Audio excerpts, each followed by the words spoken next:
Salut, je te souhaite la bienvenue dans ce podcast. Je suis Laetitia Baccara, fondatrice du programme de souplesse Elastic Academy. Et à travers ce podcast, je partage avec toi mon parcours, mes expériences et mes enseignements sur le domaine de la souplesse intérieure et extérieure. Ici, nous parlons de mobilité, de flexibilité, d'adaptabilité, d'ouverture d'esprit et d'amour de soi. Ensemble, ouvrons notre esprit, ouvrons notre cœur et amenons notre corps à se mouvoir en toute liberté. Apprenons sur nous, sur notre corps et reconnectons-nous à lui. Faisons de la place pour la confiance en nous, en la vie. Ensemble, avançons vers nos objectifs et vers nos rêves. Soyons fiers de nous et croyons en notre potentiel.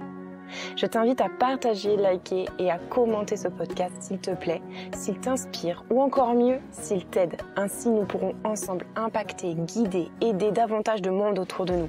Je suis ravie de t'accueillir ici et je te souhaite une très belle écoute.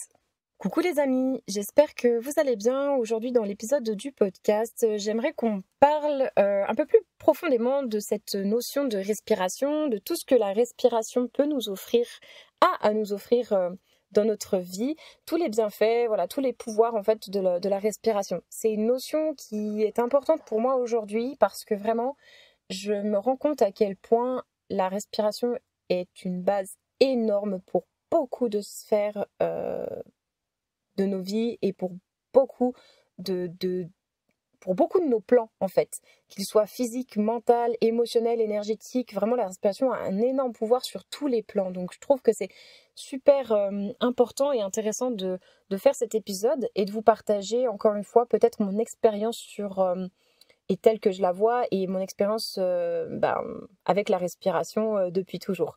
Donc, moi personnellement, je vais jeter la pierre à personne parce que vraiment, je reconnecte avec la respiration. Alors, j'ai reconnecté avec la respiration dès le départ, on va dire, grâce à mon sport pole dance et à la contorsion. Parce qu'en soi, en fait, ça reconnecte.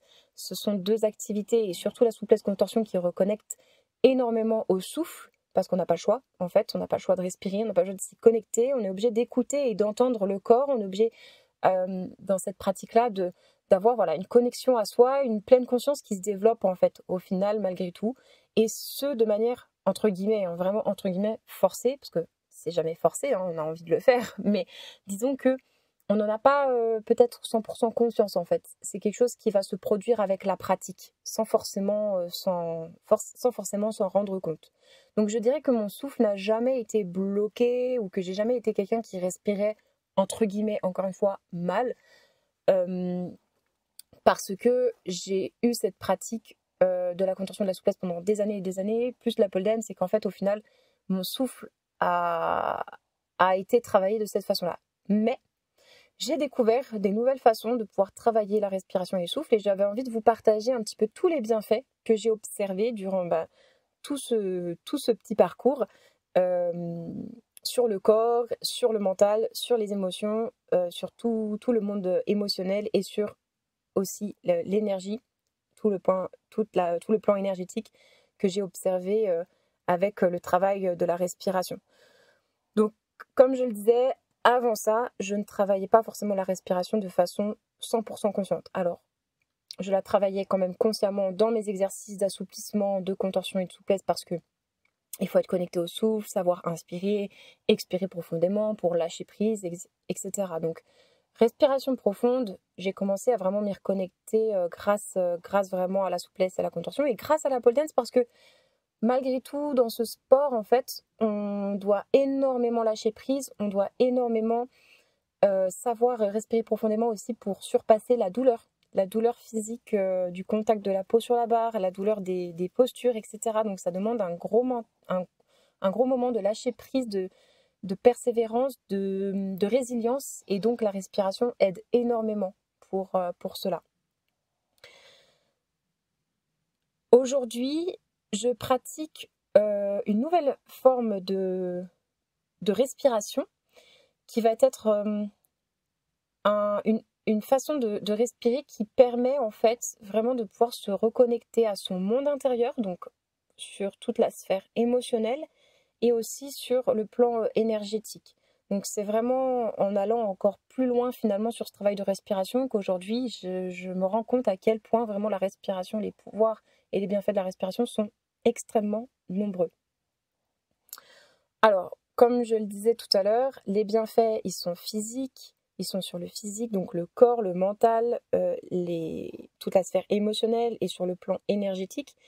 Et en fait, la respiration profonde, pratiquée de manière profonde et consciente, va avoir réellement un effet de reconnexion à soi hyper profonde également. On va avoir cette capacité en fait à renouer avec soi, à entendre, écouter, à renouer avec son corps aussi. On va avoir tendance à pouvoir regarder, entendre, écouter son monde intérieur. On va pouvoir se reconnecter à ses émotions, à ses pensées. On va avoir aussi cette capacité à pouvoir libérer le corps des émotions enfouies, du stress, des peurs, de tout ce qui s'est logé, tout ce qui s'est un petit peu imprimé dans le corps de façon consciente ou parfois inconsciente, et bien souvent inconsciente. Et grâce à la respiration, en fait, même sans forcément y conscientiser, justement, on va pouvoir le libérer. C'est-à-dire que le corps, grâce à la respiration, va se libérer de tensions et de blocages émotionnels, enfouis, de stress, etc. Alors même qu'on n'avait même pas forcément conscience qu'on avait tout ça. Donc c'est vraiment très puissant, en fait. C'est assez... je trouve que c'est assez dingue. C'est assez dingue. Et ça permet évidemment d'apaiser le mental, d'apaiser le stress. Donc en fait, on développe aussi notre sérénité. Mais en fait, les bienfaits, ils sont vraiment hyper nombreux. Et en fait, la respiration, elle contribue vraiment sur le plan physique. Déjà, ça va vraiment nous permettre tout simplement d'augmenter l'oxygène dans le sang. Donc super important pour toute la partie aussi sportive, où on a besoin d'oxygène pour les muscles, pour le système nerveux, pour que la machine fonctionne en fait, et fonctionne de façon optimale. Donc ça augmente les performances de savoir respirer, et énormément d'athlètes de haut niveau l'ont compris et pratiquent la respiration, à la fois pour apaiser leur stress, pour aussi développer leur concentration, leur focus, et également pour bien oxygéner, récupérer et avoir vraiment une meilleure performance en fait dans leur pratique. Donc on va avoir vraiment cette respiration qui contribue à augmenter l'oxygène dans le sang, qui contribue à augmenter l'énergie, la vitalité qui circule en nous. Ça va nous permettre de diminuer le stress, comme je disais, la pression, l'anxiété. Ça va du coup améliorer la concentration, le focus. Donc il y a vraiment des respirations qui nous permettent en fait de dynamiser aussi le système immunitaire et dynamiser l'énergie qu'on ressent, dynamiser la concentration, le focus. Donc plutôt des respirations dynamisantes, et puis il va y avoir des respirations qui vont peut-être être aussi plus sur le côté apaisant, où là on va diminuer le stress, on va libérer des émotions fortes comme la colère, la tristesse, les peurs, etc. Et on va pouvoir aussi agir sur la digestion et le sommeil. Donc forcément, la respiration agit sur tout le système nerveux, ça agit sur le cerveau. On pourra aussi parler après de tous les états de conscience modifiés que ça peut permettre. On a en fait accès à notre cerveau de façon différente, vraiment. Donc on peut arriver dans des états de conscience modifiés, c'est-à-dire qu'on arrive à accéder à, entre guillemets, d'autres mondes en fait que celui qu'on a conscience actuellement. On arrive à accéder à des petites portes qui nous amènent en fait à peut-être justement avoir des prises de conscience, ou à libérer certaines peurs qu'on n'avait pas forcément conscience dans notre vie de tous les jours, quand on est en train de travailler, qu'on est en train de faire quelque chose. On est dans un état de conscience tel, et quand on vient pratiquer la respiration, la méditation, on modifie en fait notre rapport à ce monde intérieur, on modifie les ondes de notre cerveau, et on peut accéder petit à petit à des états de conscience modifiés. C'est tout simplement arriver à se reconnecter à une part de nous qu'on n'entendait peut-être pas dans le monde, on va dire, dans celui dans lequel on vit tous les jours, et qu'on vit un rythme de vie effréné, et on ne fait plus forcément aussi attention.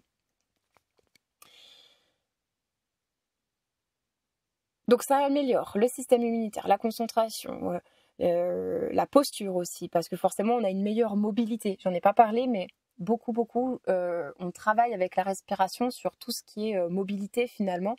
Par exemple, c'est très marqué au niveau de la cage thoracique.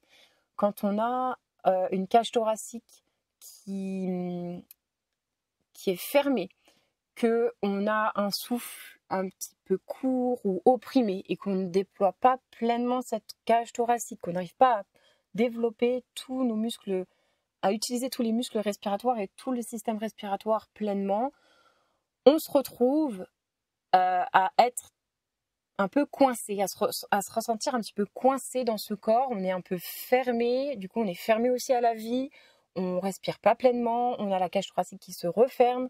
Donc en fait, avec un travail de mobilité et un travail de respiration, on peut vraiment développer encore plus sa souplesse et sa mobilité. C'est pourquoi on travaille énormément avec la respiration quand on travaille les assouplissements, la contention, la souplesse, la mobilité, parce que c'est impossible de faire ce travail d'assouplissement, de relâchement musculaire et d'assouplissement en apnée en fait, sans respirer et en étant complètement crispé. Donc ça paraît logique, mais c'est important de le dire.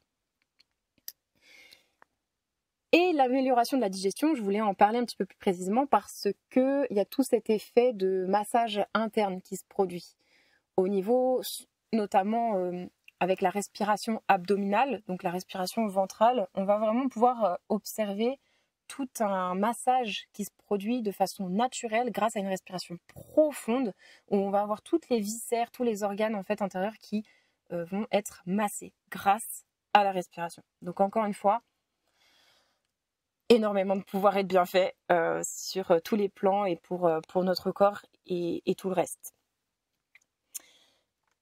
Alors, il y a pas mal de techniques de respiration qui existent et voilà, on connaît par exemple la cohérence cardiaque, la méthode Wim Hof.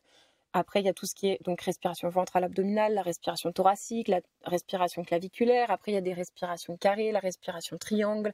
Il y a également des techniques de breathwork plus puissants où là, on va vraiment chercher justement sur les états de conscience modifiés. On va vraiment venir chercher dans l'inconscient même en fait, donc c'est très puissant. Toutes les respirations somatiques où là, on vient chercher vraiment une libération du corps, justement, libérer toutes les émotions du corps et exprimer tout ça pour que ce soit plus imprimé et bloqué dans le corps et que ça nous empêche d'avancer, que ça nous empêche peut-être de nous assouplir, de se sentir libre, de se sentir juste sans douleur aussi, parce que du coup le corps se emmagasine et se crispe, se raidit, s'endolorit. Donc voilà, ça libère vraiment le corps de tout ça. Et justement, c'est sur cette respiration qu'on va travailler dans Souplesse transformatrice le 5 février prochain. C'est sur cette respiration somatique pour vraiment débuter en fait sur cet effet libérateur et permettre au corps ensuite de pouvoir effectuer un meilleur travail, une meilleure intégration de tout ce que nous allons faire en termes d'assouplissement profond, d'assouplissement actif pour nous permettre vraiment d'avoir ce corps qui est reseté, on va dire, remis à zéro, entre guillemets. Donc on va vraiment profiter de cette respiration-là pour libérer un maximum, activer le souffle, faire en sorte d'améliorer le bien-être et pouvoir améliorer du coup la performance et le dépassement de soi aussi par la suite.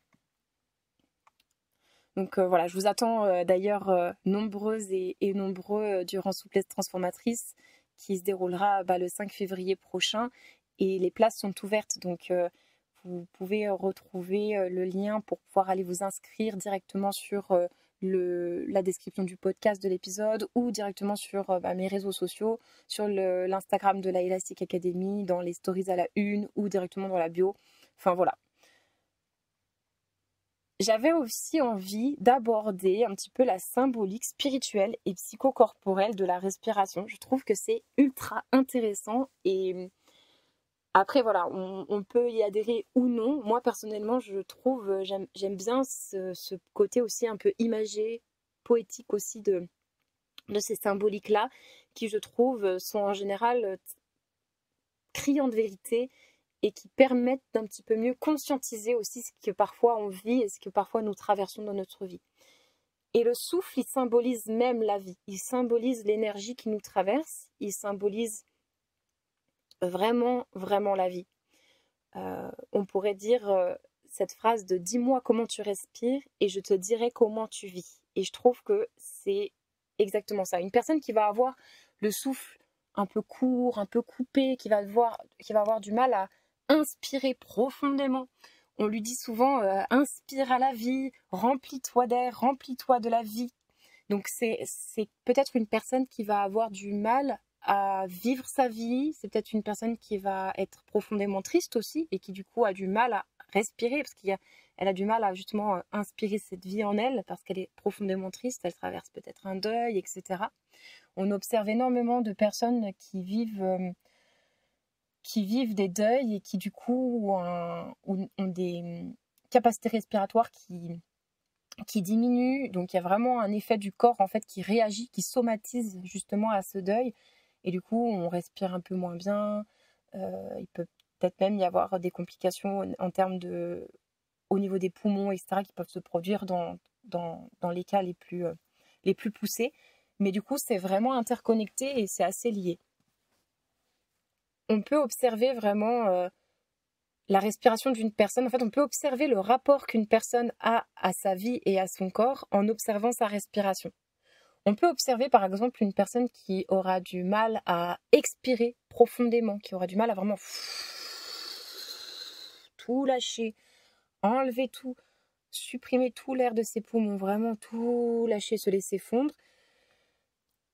Ça va nous permettre peut-être de déterminer que c'est une personne qui a du mal à lâcher prise, qui a du mal à lâcher ce dont elle ne veut plus dans sa vie. C'est une personne qui a du mal à juste tout lâcher. Peut-être une personne qui est beaucoup dans le contrôle aussi, qui va avoir du mal à lâcher prise tout simplement et qui va être énormément rigide dans le contrôle, etc. Et ça s'observe beaucoup aussi avec la respiration. D'ailleurs, c'est quelque chose qu'on travaille énormément avec le travail respiratoire et de souplesse passive et la souplesse active aussi, mais avec le travail de la respiration, où souvent on est très crispé. Bon, en plus avec le mouvement, c'est pas évident, ça rajoute une difficulté.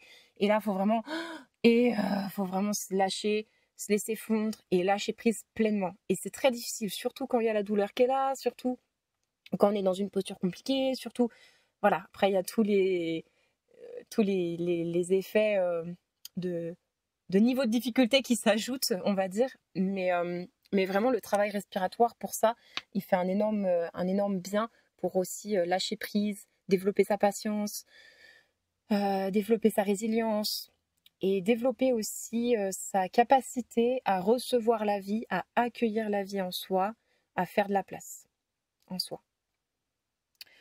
Donc voilà, je dirais qu'une respiration ample, profonde, qui utilise bien toutes les zones respiratoires, qui utilise bien tous les muscles respiratoires, qui permet de vraiment respirer pleinement, ça provoquera aucune tension musculaire. On aura vraiment un profond lâcher-prise et du coup, forcément, toutes les tensions musculaires se retrouvent apaisées.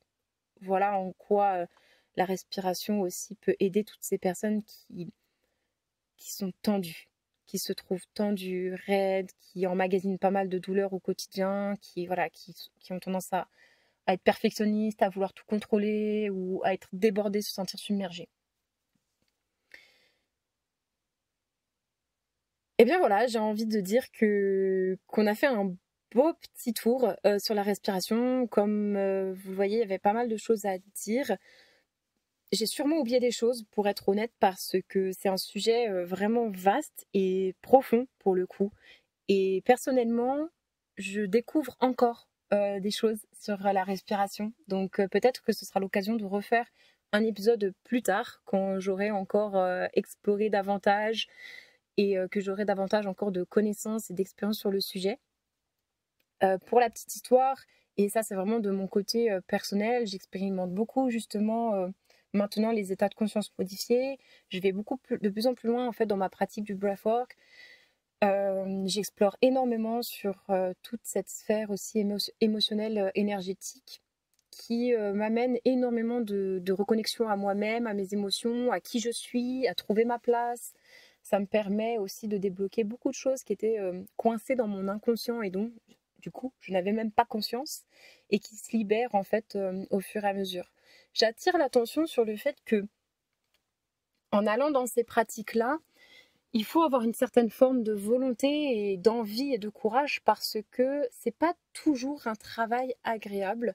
Parce que parfois, en chemin, on va peut-être se rendre compte de choses qui se libèrent et qui sont pas agréables, qu'on n'avait peut-être pas forcément envie de voir sur le coup. Donc c'est vraiment un travail qui doit être fait, encore une fois, en conscience. On utilise beaucoup le mot conscience ici, mais c'est normal. On est là pour s'éveiller et éveiller notre corps, éveiller notre conscience justement, éveiller notre rapport à nous-mêmes. Et c'est un travail du coup qui n'est pas forcément tous les jours facile et agréable. Et ça demande de la volonté, ça demande du courage, ça demande de la résilience, ça demande de vouloir d'avoir cette forte volonté de creuser en soi et de vouloir se libérer, de vouloir se révéler, de vouloir s'explorer aussi. Donc voilà, c'était un petit sujet assez simple et à la fois hyper puissant et profond. J'ai hâte de savoir ce que vous en pensez. J'ai hâte de voir qui pratique ou qui ne pratique pas la respiration. Est-ce que c'est quelque chose que vous faites, que vous n'avez pas forcément pensé en fait, que vous respirez de façon automatique comme tout le monde parce qu'on est bien obligé de respirer sinon on meurt. Comme quoi la respiration est vraiment liée à la vie même. Mais je me demande qui respire de façon consciente ou est-ce que c'est complètement inconscient, où vous en êtes peut-être de cette pratique-là, ou peut-être que ça vous botte pas du tout et c'est ok aussi. Voilà, moi j'avais envie de vous partager un petit peu ma petite expérience et mon petit parcours sur ce sujet. Et puis aussi, du coup, c'est quelque chose que j'ai envie de plus en plus d'assumer aussi dans mes accompagnements. On travaillait déjà avec la respiration profonde. On travaillait parfois aussi avec la respiration qui permet justement de masser au niveau organes, etc. Mais j'ai envie de plus l'assumer, de peut-être plus en parler et de prendre un petit peu mon rôle à travers ça un peu plus à cœur pour peut-être développer cette sphère-là et peut-être aider les personnes qui ressentent les bienfaits et qui ressentent que ça peut leur faire un bien fou, tout simplement de pouvoir les explorer aussi. Voilà. Eh bien, je vous remercie encore une fois pour votre écoute. N'hésitez pas aussi pour Souplesse Transformatrice, je le redis, tous les liens pour s'inscrire, ils sont disponibles sur Instagram, sur Telegram et dans la description de ce podcast. Donc, je vous attends nombreux et nombreux pour vous faire expérimenter la respiration notamment. Se reconnecter à ce souffle, se reconnecter à cette vie en vous et du coup de venir explorer aussi les assouplissements. On va venir vraiment s'explorer, se libérer, se révéler. C'est vraiment les 3 mots, je dirais, qui reviennent en permanence et c'est vraiment ça que nous allons faire durant Souplesse Transformatrice. Moi en tout cas, j'ai trop hâte de vous y retrouver et je vous dis à très bientôt, à la semaine prochaine pour le prochain épisode. Ciao!